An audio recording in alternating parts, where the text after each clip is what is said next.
Look around your neighborhood. What makes it tick? Is it the food? The architecture? Or simply the people?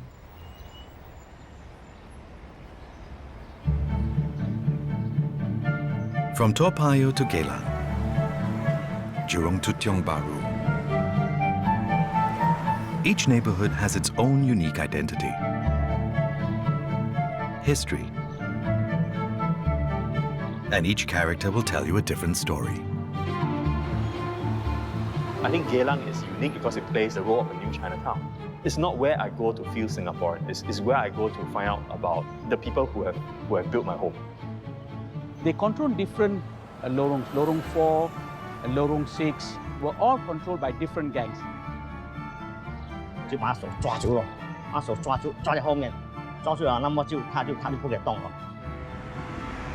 Bagi saya, Jurong ni tempat ibarat macam lumbung emas. One neighborhood, many different ways to see it. This is a journey into our heartlands, as we travel through our hometowns and show how life has evolved right at your doorstep.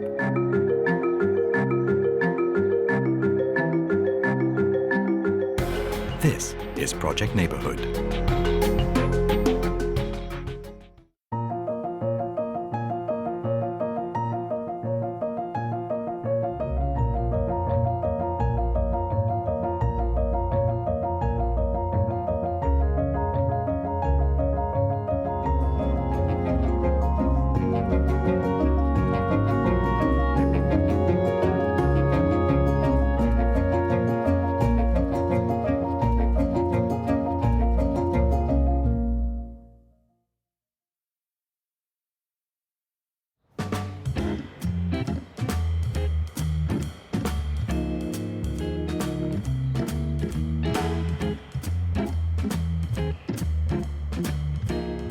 She's a place like no other.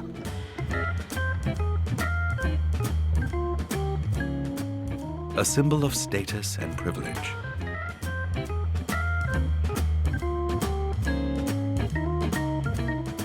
And she houses some of the most well-known districts in the country.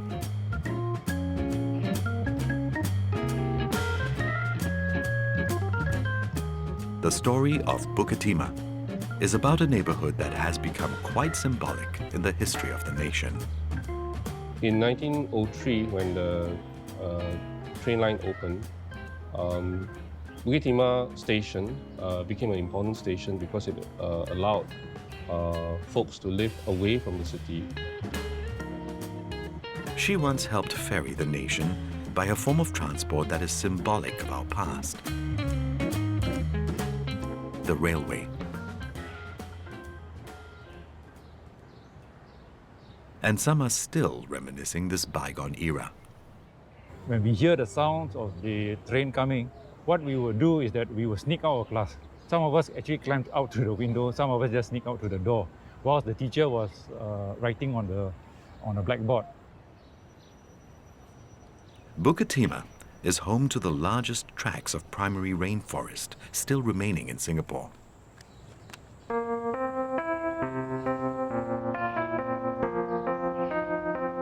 Our own natural sanctuary.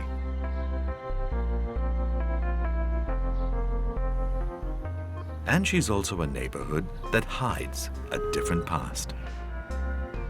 Thompson submachine gun bullet is used by the British, close range assault weapon. Lots of bullets being able to fire in a rapid pace of time, and you can see the size of it has quite a good stopping power. That'll stop any of the enemy quite quickly. She was the site of one of the biggest battles in the nation's history. And some want to preserve these symbols of our history. You see, every of these bushes hides a tomb. You can see departed this life on 6 July 1922. This tablet is erected by, so every of these hides one tomb. So one by one I search, but I use a marker. So what happened, the marker for me is actually one of the tomb above. I saw that it's tomb number 44, so I know 35 is around here. Red light, climb up the Eiffel Tower. This is a story of one of the most distinct neighborhoods that we have yet seen. You've got more ways than any other. One that is pretty special. Horse town to make me leave. Let's go while we're here to. She is a symbol of many different things to the whole nation. 3.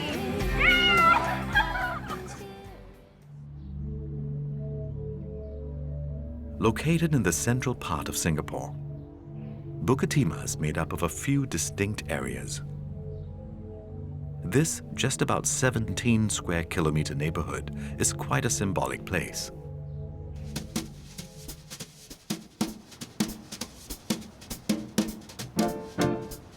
She is pretty famous.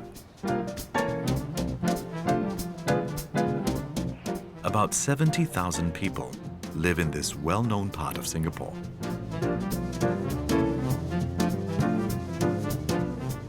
This is one of the most expensive districts in the country. The neighborhood has become a symbol of status for the rest of Singapore. In 1903, when the train line opened, Bukit Timah station became an important station because it allowed folks to live away from the city, but to live in the suburban areas in Singapore. This enabled a lot of real estate developers to build on the land around the areas of Bukit Timah. This heartland tells a fascinating story of the early iconic symbols in Singapore's history. The word bukit means hill in Malay, and Timah is perhaps a mispronunciation of the name of the temak tree, which grows in the area. The name also means tin hill, leading many to believe that the hill actually contains tin. Bukit Timah had an important road that runs through the length of the island. And as the years progressed, another iconic symbol of early Singapore was built alongside this road: the railway. Over in this neighborhood, the Bukit Timah railway station was born, servicing a track that stretched from Malaya to Tanjong Pagar. It handled everything from passengers to cargo. Bukit Timah became the first suburban railway town in Singapore during the 1910s. There were two Bukit Timah railway stations. The first was close to where the area known as Beauty World was. And then the second one is its present location at King Albert Park. In the 1920s, it was decided that a new station be built at King Albert Park, and then of course to remove the one closer to Beauty World. These railway settlements would have been important during the agricultural phase in Singapore, serving as meeting points as well as where you would get amenities. This began the sort of early industrial phase of Singapore in the 1920s and 30s, leading up to the 1940s when the Ford motor factory was set up, and also subsequently Yo Hyop Sing and so on and so forth. It was the start of things to come in this neighborhood. Beauty World was constructed in 1947, an area that was full of shops, services, and entertainment facilities. The railway also allowed a distinct group of people to live in this suburban town. One that was away from the city, but accessible by the trains. Rich Europeans began setting up houses in Bukit Timah. Living close to train stations such as Cluny or Bukit Timah railway station meant that you were very you're in immediate contact with transportation into town. So say, for example, if you return from town and stopped at the Bukit Timah train station, rickshaws or your own sort of horse-drawn carriages would be able to ferry you immediately to your houses. So in some ways, it's like buying property around MRT stations nowadays, where you could have a very short traveling distance into a major sort of a public transport mode. And of course, the land prices close to these stations would be much higher than if your houses and estates were further from the train stations.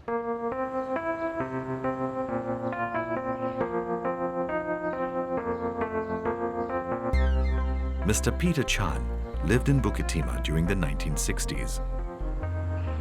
He remembers how things were during the day. My primary school was called Boys Town English School. It was a neighbourhood school, so many of us who live in this neighbourhood would always go to that school there. Now, the school is not too far away from the KTM railway track. I would say something like about 150 meters. Now, as schoolboys, when we were studying there, we were always very fascinated with the train. Not because we loved the train, but because we took the train as a form of alarm clock. Whenever the train passes by here, let's say we call it morning call, we know that just half an hour after morning call, about 9 o'clock when the train passes, we know it's recess time. Sometimes we also call it midday call, because when the train passes here, we know half an hour more to go, it's time to go home already. And sometimes we also call it afternoon call. Why? Because at 4 o'clock, the train also passes this way, and then we know it's playtime already. Now, whenever we see the black smoke in the sky, when we hear the sounds of the train coming, what we would do is that we would sneak out of class. Now, my classroom was actually at the end of the building block. So we had a window. Some of us actually climbed out to the window, some of us just sneaked out to the door, whilst the teacher was writing on a blackboard.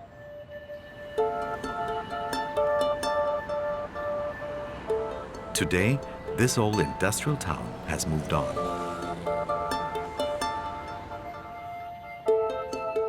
Some of the old factories are still around, but most have moved elsewhere in the country. The rich districts of this neighborhood have thrived. Some of the most expensive houses here can fetch up to more than 20 million Singapore dollars. And many other remnants of this bygone era are still around today. The trains, however, have stopped running in Bukit Timah.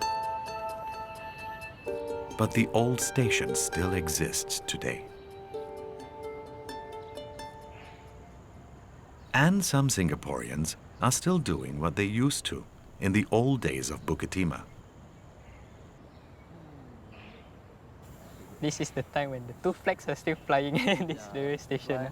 Mr. Azmi Muhammad and his friends used to come to Bukit Timah railway station every week to do something they're good at.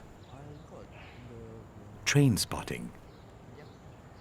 Usually when the train passes by and incoming, from far we can know the faces of the locals that will come here. For example, we have the class 26, which actually looks more of a fearsome look to look forward to. So in every train that arrives, we'll usually look at the face of the local. And when it passes by, we're like, oh, so this is the coaches that are available for this train. Then after that, when it passes by, we will actually take down these notes to actually let all the other railway friends from Malaysia to let them know that these are the coaches that are safely attached together and they are on the way to the destinations. Since there are a lot of locomotives available, right? Basically for us is we also look out for the numbers, like the serial numbers. Like for example, he mentioned the 26 class. Actually, there are 5 digits to a locomotive. The first 2 is the class itself. The third number is the batch, and followed by the last 2 is the series, right? Series, the series. So like for example, if we spot a Blue Tiger train 26101, so because for us we already know a long time that 26101 actually stands for Tanjung Aru. Yeah, Tanjung Aru. Tanjung Aru. So we just record down in our notebook, maybe post it online, just to let other rail fans know that there is a train is heading to their way lah. Climb your way back to the Perhaps this neighborhood was just like a bustling town that's built around the MRT stations of today, moment, find your way home. but one that has become a status symbol of class and nostalgia for the people. The story of Bukit Timah is pretty special. So much more later on.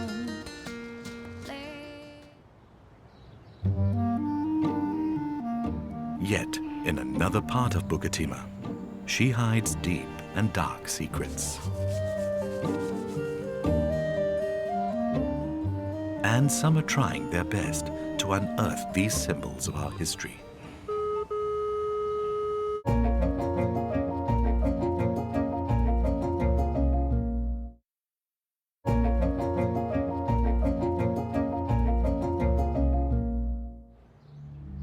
This neighborhood contains a few areas that may look just like another part of the island, but they unearth important symbols of our past.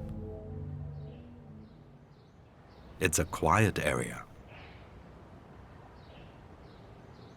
Private residences and old houses dot the landscape. It's a serene part of Bukit Timah that hides a troubled past. About 70 years ago, events happened here in this little park that would form a central part of the neighborhood's history. During the battle for Singapore in 1942, the Japanese advanced on Bukit Timah after overcoming Allied resistance in the northern and western parts of the island. This area was home to many of the Allied depots that were essential to the war effort. The tallest point on the hill also provided a commanding view of the city center. Bukit Timah was the scene of one of the biggest battles in the campaign. In February of 1942, they surrendered to the Japanese in the Ford factory at Bukit Timah. And it is still around today, a symbolic testament to the events that happened here almost 60 years ago. Today, one man is trying to tell the story of this conflict, but in a slightly different way. Mr. John Cooper is looking for clues to Bukit Timah's violent past, one that lies buried under decades of soil.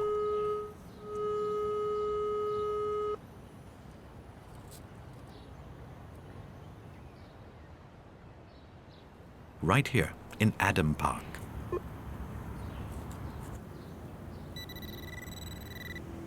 Mr. Cooper is a battlefield archaeologist. Thompson submachine gun bullet. Thompson submachine gun bullet was used by the British, close range assault weapon. Lots of bullets being able to fire in a rapid pace time, and you can see the size of it has quite a good stopping power. That'll stop any of the enemy quite quickly. And you can quite find them around where there's been close action.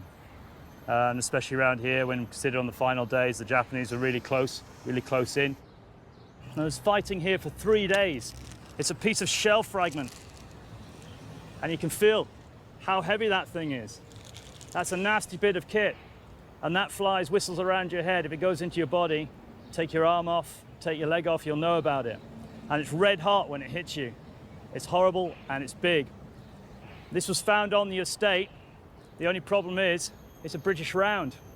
So it seems what we've got here is a bit of a blue-on-blue situation where British mortars were being fired onto into British positions, which is typical of the confusion that was going on the final days, the 14th and 15th of February.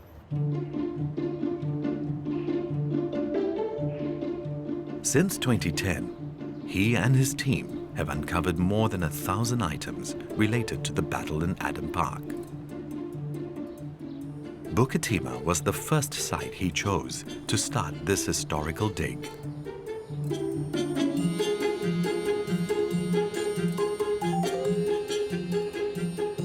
It's the first time archaeologists have actually had a look at a battlefield. There's been other work undertaken around Singapore where we've looked at gun emplacements and command centres and pillboxes, etc. But what we're looking at here is the actual evidence of fighting. These are the bullets, these are the cartridges, these are the belt buckles of the soldiers who are actually doing the fighting around the estate. Whether we like it or not, World War II happened here in Singapore. It's a part of Singapore's history, it's a part of Singapore's culture. And the battlefields, the landscape around Bukit Timah has been manipulated and scarred by war, and we just can't ignore that. It's part of heritage, it's a part of Singaporeans' history. But perhaps what's more important is that Singapore acts as a custodian for other people's heritage, other countries. So we're talking here about heritage which belongs to the British and belongs to the Australians and the Japanese, and it's all part of their history too. It's a unique take on history, one that celebrates the significance of this neighborhood by literally digging up the past. Right here in Bukit Timah.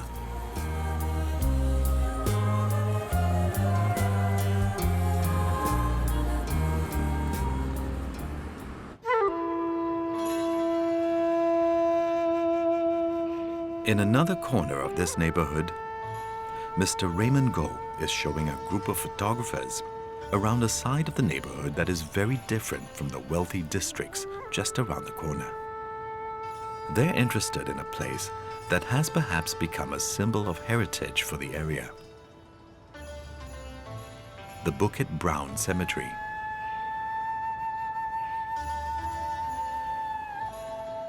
And since 2006, Mr. Goh and his friends come to Bukit Brown at least twice a month to do what they're good at: identifying old graves. They realized that one grandson of Tan Tock Seng was buried here, so Tan Bin Cheng. So they give me a tomb number. So with the tomb number, then what I do is I have drawn a plot of the Bukit Brown map. There are actually 5 blocks in this cemetery, and this cemetery was started in 1922. You see, every of these bushes hides a tomb. So in order to see, I have to open up the branch one by one and search. For example, here is a tomb of, can't see very well, but you can see departed this life on 6 July 1922. This table is erected by, so every of these hides one tomb. This 140-year-old cemetery is the final resting place to many of Singapore's prominent figures in our early history. Pioneers such as Lim Chong Pang and Chew Boon Lay, of whom our other neighborhoods are named after, are buried here in the oldest cemetery on the island.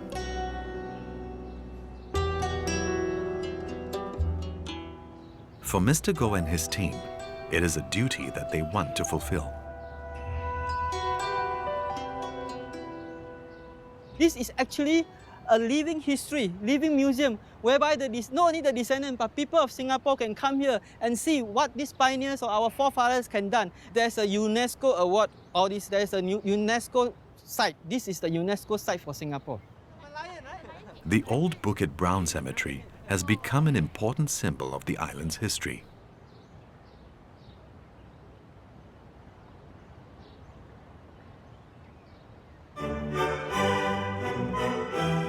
It's a neighborhood with different symbolic icons for its people. Even Mother Nature gets a chance to show off in Bukit Timah.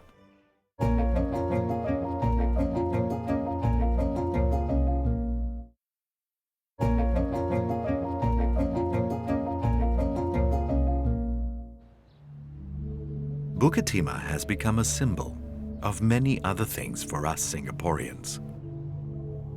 One that is reflected in the areas deep in the heart of this neighborhood.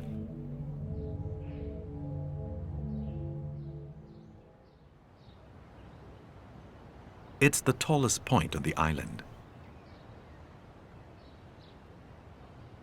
and quite a different world from the rest of this urban jungle. This small 1.6 square kilometer area is home to the largest tracts of primary rainforest still left in Singapore.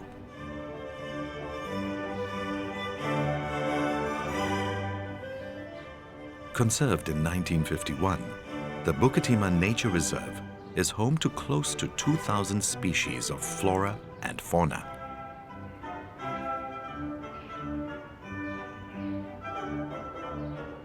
Doesn't often dawn upon people that these woody climbers, even though they're not as big as trees, can be as old or bigger. And when you get something as magnificent as this, I would put its age as well over 200 years old. It is an old, magnificent, giant woody vine.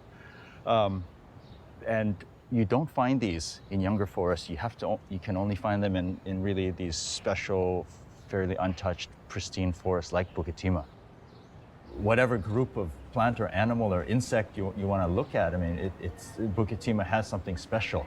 And besides that, it's the highest natural point. It just literally stands out above the whole landscape. So it just dominates the sort of the visual, the biodiversity, the heritage element of that whole area. It is a symbol of the natural heritage that this neighborhood has to offer.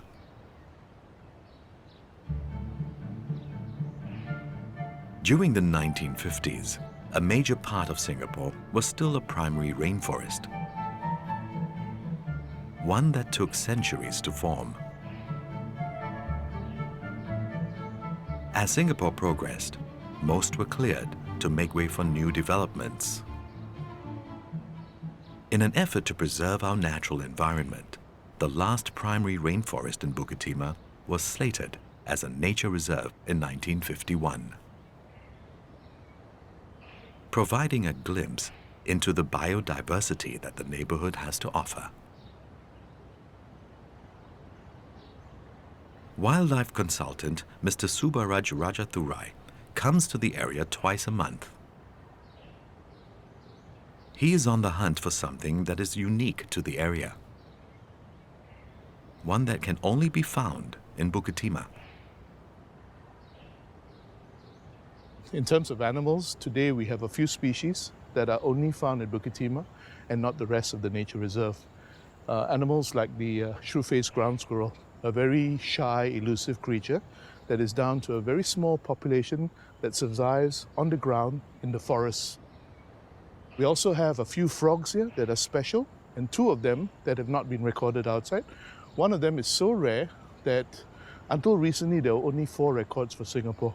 It's called the St. Andrew's cross toadlet, and it lives in trees, lives in little hollows in the trees, and it's a beautiful creature with a cross on the back. Bukit Timah is one of only 2 rainforests in the world that's found within a city. First of all, the other being Rio de Janeiro.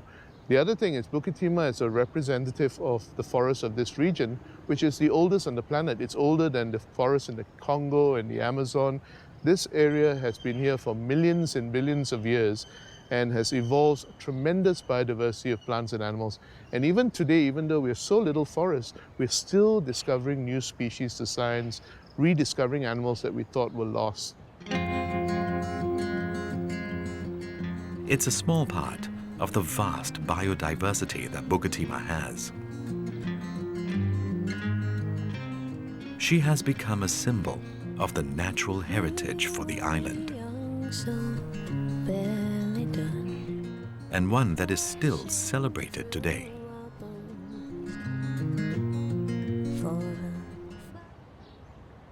Each week, hundreds of people use the area for sports and recreation.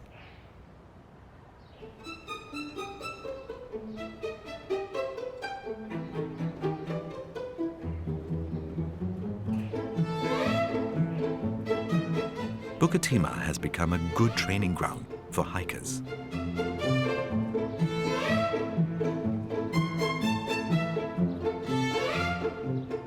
And this close to 200-year-old neighborhood still continues to challenge us today. Mr. Lim Jun Pain comes here every weekend for an activity that is quite popular with many Singaporeans. There is a place where the young ones shouldn't go. They're doing it in one of the only accessible natural landscapes left on the island. Natural rock climbing. Mr. Lim and his friends have been tackling the rugged landscapes of Bukit Timah since 10 years ago. Hey, your right foot. Right foot up, right foot. The white, the mark. Push first, bring out your left foot. Left foot, left foot. The corner, the sharp corner, can you see? Ah. Hey, your left foot up, left foot up. Yeah, good job. Check.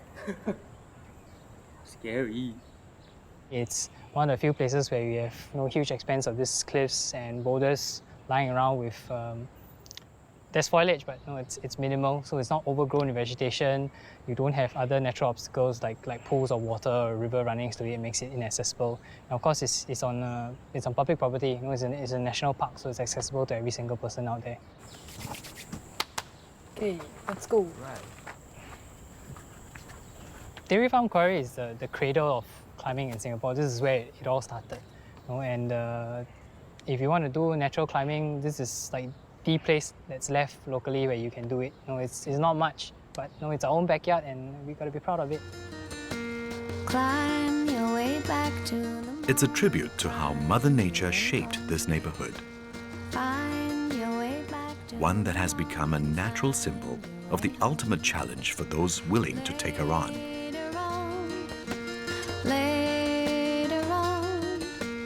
Gonna get you so much more. The story of this neighborhood is also about the people who lived here and the lifestyles they pursue. One that is really quite different from any other estate.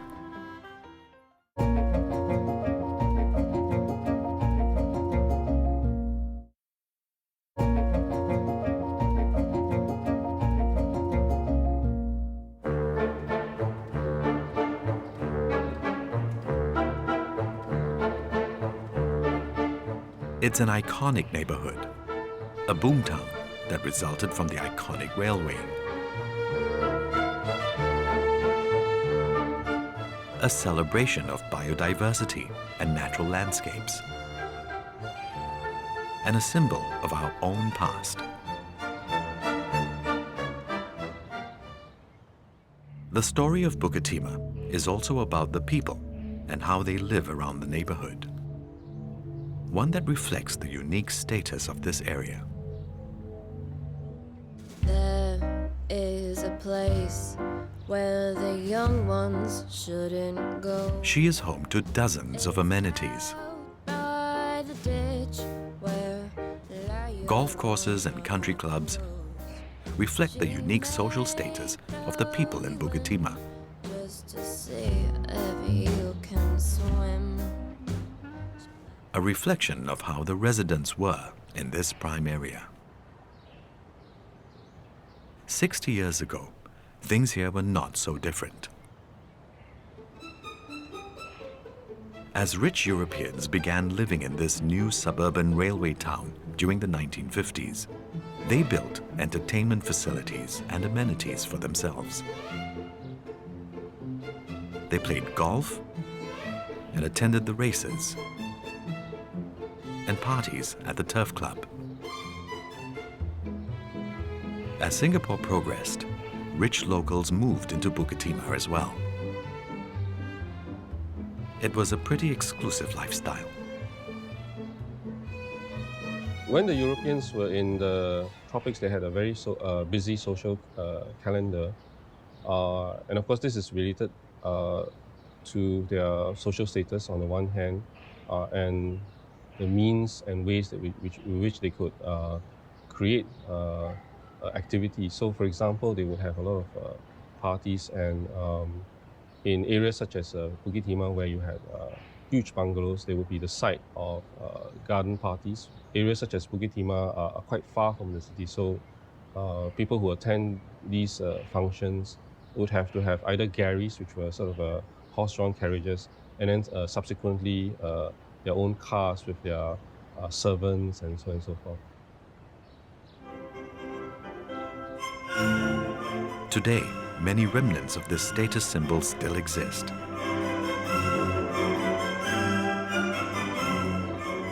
Even prestigious schools made Bukit Timah their home.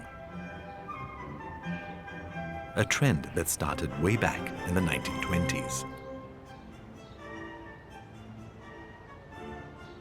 And some are still doing what the old British masters did in this neighborhood today.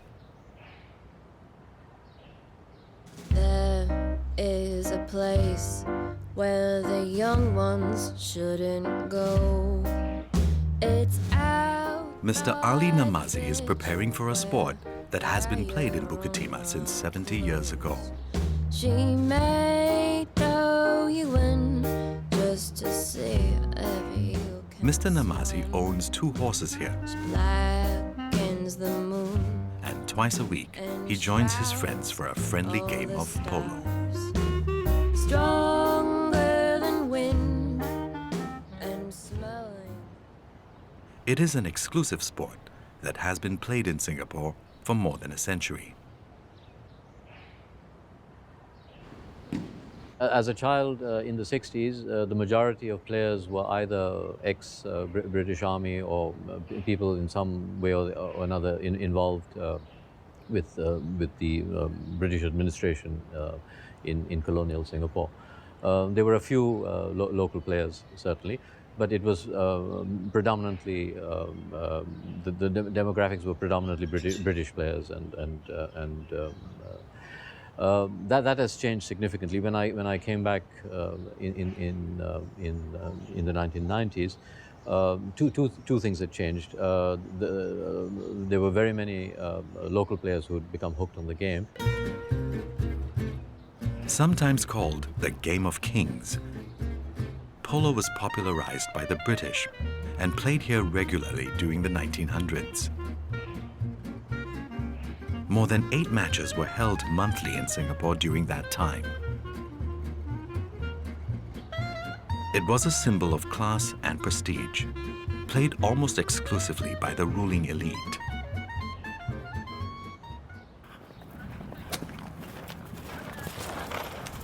Today, this unique old sport lives on, but only in one neighborhood, Bukit Timah. Polo is very much a contact sport. So you are not allowed to strike another player or horse with the stick, just the ball, but the horses can push and jostle against one another. Indeed, that's basically how the game is played. And the idea is for a player to keep possession of the ball by himself or his teammates. So the idea is to block the opponents from getting the ball, and once you've got the ball, to keep it and drive the ball forward, eventually scoring a goal. A sport played by the British masters and handed down to the locals, who still carry on the tradition right here in Bukit Timah.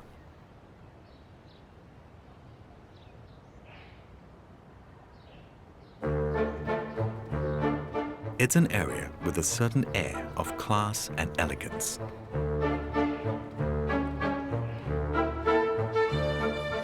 Dozens of trendy new establishments have sprung up in this neighborhood, servicing the people in this heartland.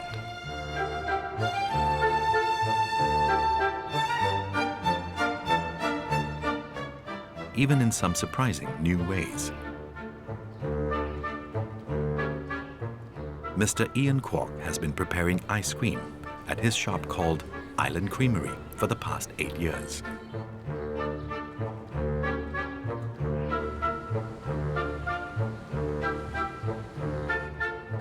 His ice cream, though, is pretty special. He's trying to give our beloved local flavors a premium twist. When Island Creamery first started, there were a lot of premium brands that featured American flavors. And so, we wanted to be different. And so, because we're proudly Singaporean, we wanted to feature something that would be, that Singaporeans could identify with. And so we thought if we featured things like puli hitam and teh tarik, Singaporeans feel a sense of pride with those kind of flavors. And it's become very popular with our customers. Sometimes we like to use seasonal fruits. So, for example, this season we have the Mao Shan Wang durian, which is a limited edition flavor. And once the Mao Shan Wang durian is out of season, we don't produce it anymore. And another good flavor is the coconut swirl, where we mix coconut with gula melaka swirls into it, and that's really popular as well. Yeah, the Horlicks ice cream is really popular with young and old because all of us have grown up with Horlicks, and so that's something that we feel sentimental and nostalgic about. So my family has always lived around the area, and we know the people who live around here pretty well. So we figured it was a good mix of East and West in the sense that you have a lot of expatriates, but you also have a lot of locals. It's a new twist on an old neighborhood. One that many new establishments have started doing as well. A premium trend that began only in Bukit Timah.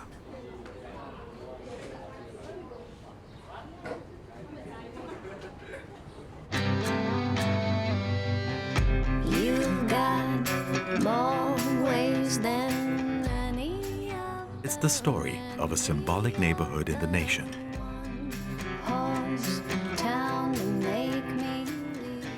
Bukit Timah has a sense of an old charm that some still hold dear.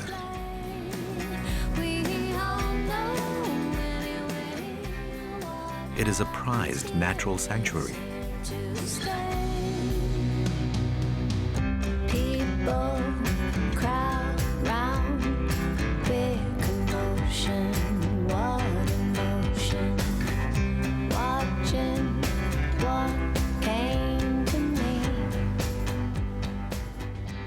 And the stories that many of us have forgotten.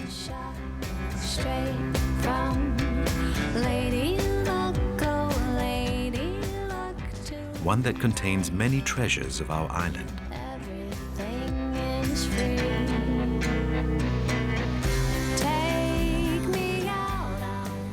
Bukit Timah is also a symbol of old world charm.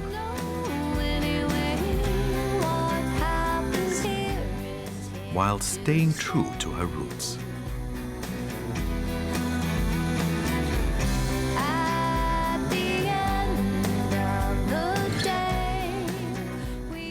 She is, after all, quite a gem.